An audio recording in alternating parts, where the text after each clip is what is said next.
Okay, well, unless you're living under a rock, then you understand that Congress has unanimously passed a bill that will ultimately ban TikTok unless it divests its interest. And we won't get into that bill so much, as that's already up for debate amongst all the other talking heads out there. What I would like to talk about in regards to this issue is a simple solution that maybe we could all agree on.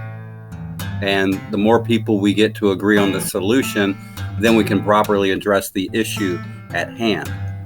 And there's half of the United States is pretty much using TikTok. United States population is 330 plus million. 170 million American users are using TikTok. So to just ultimately ban it is going to put a lot of people out of business.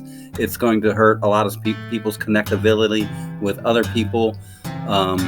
It's going to damage them in ways and shapes that are above and beyond the reasoning as to ban TikTok for the damage that it's doing to the youth. And that's why we need a better solution, which I believe I have. And it's very simple. And we'll get to that in a minute. The bill they wrote, as Thomas Massey, Congressman Thomas Massey is saying, or Massey, is a Trojan horse in disguise, because what it ultimately does, it will allow the government, the fourth branch of government, the deep state, to come in and manipulate websites, for a simple term, in ways that would not be able to be manipulated because of the new powers they would have over them. Others are stating that it's not that far-reaching because you have to meet certain criteria, but there's all these little loopholes that kind of circumnavigate the criteria.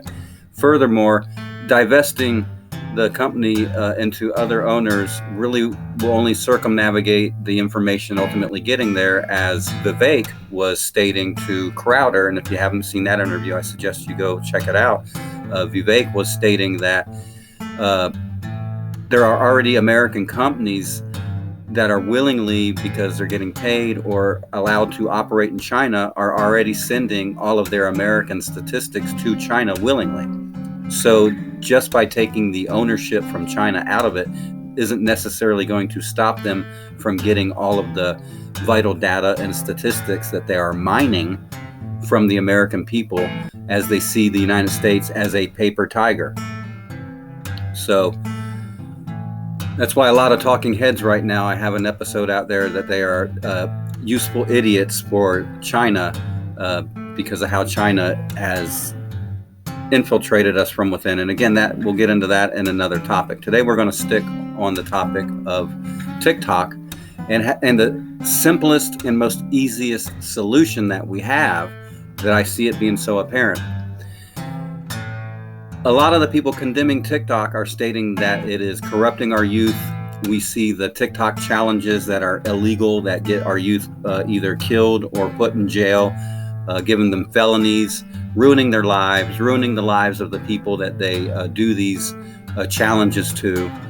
I'm not going to mention them. I don't have a TikTok, so I'm not typically would be an avid supporter of TikTok. I don't own it. I don't go there. I don't have an account there. Now, if you see some of my music there, that's because when it is uploaded through Sony Records and TuneCore, they send it out to all of these locations for me. But I personally do not have a TikTok account, and I don't intend on getting one. That's not my cup of tea. But there are so many people that do, and that's great. So the solution is simple, so that everyone can keep it, because what everyone is saying is the United States is getting a different algorithm than China's TikTok. That if you go to China's TikTok, it's all about, science and math and doing good and being patriotic and being a good citizen and a model character and a model husband and a model wife and a model student and a model child. And here in America, because they treat us like the paper tiger we are right now, and all the talking heads are playing along as useful idiots, they're making them do stupid challenges that are really stupid. And yeah, I'm going to use that word because they're laughing at us. They're controlling that algorithm. In other words, if you don't understand what controlling the algorithm means, is let's say you post stuff you really believe in, but it doesn't get any likes. No one's, sharing it. No one's talking on it, commenting on it. Well, guess what? It's not because your post sucked or because whatever you did was bad. It's because they're not sending it out for anyone to see. And if you post stuff that is conducive to their propaganda for what they have going on with what they want to influence the planet with the one world government, and we'll get into that in another podcast episode, then they'll augment your post so that it gets more likes, it gets more views, it gets more everything else. When they present these challenges that they see are stupid, and remind you, they don't do these on their own. It's not like they come up with it. They just monitor what Americans are doing and go, look at that stupid idiot. Let's augment that one and see how many other robots, automatons we can get to follow that and do the same exact thing. And so that's the game they're playing. And it's always ill will, ill-mannered, illegitimate type stuff that, parents would not be teaching their kids to do. Their grandparents would not be proud of. You wouldn't, seriously, people, we all know what's going on. But yet the algorithm over there in China purportedly does the entire opposite. So obviously the solution is simple. Since all the information is going to get back to China anyway, no matter who owns it, no matter how much it gets divested, all that's going to do is, like I said, Trojan horse it so that the United States government can have more rules over not just TikTok, but every other website it seems to want to lend a strong arm on. This way, China retains it, but they eliminate the American algorithm, and everybody across the planet gets the Chinese algorithm. Oh, what? They don't want an equal playing field? What's wrong with that? It seems what's good for a goose should be good for a gander. And there shouldn't be two separate algorithms if it's the same ownership and the same thing, because that clearly shows a biasy and a political movement for a political control.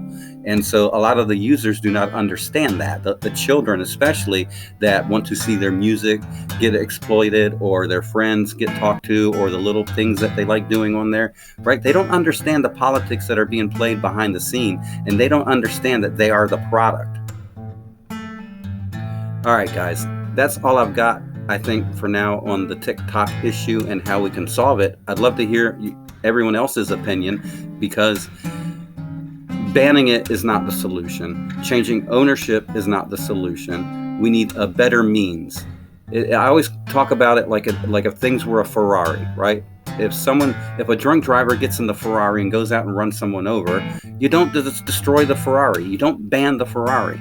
No, it's a beautiful car. Someone else might want to drive it. Someone that's got the proper morals, someone that knows what to do with it proper, to store it proper, to treat it proper, to give it proper baths and wax it and take it nice, and maintenance it proper. That's what we want in our government, and that's not what we have. And the decisions that are being made are forced upon the American people as the two-party dictatorship plays monkey in the middle with us. Everyone knows this to be true. Thanks for listening. Roger Dodger, over and out.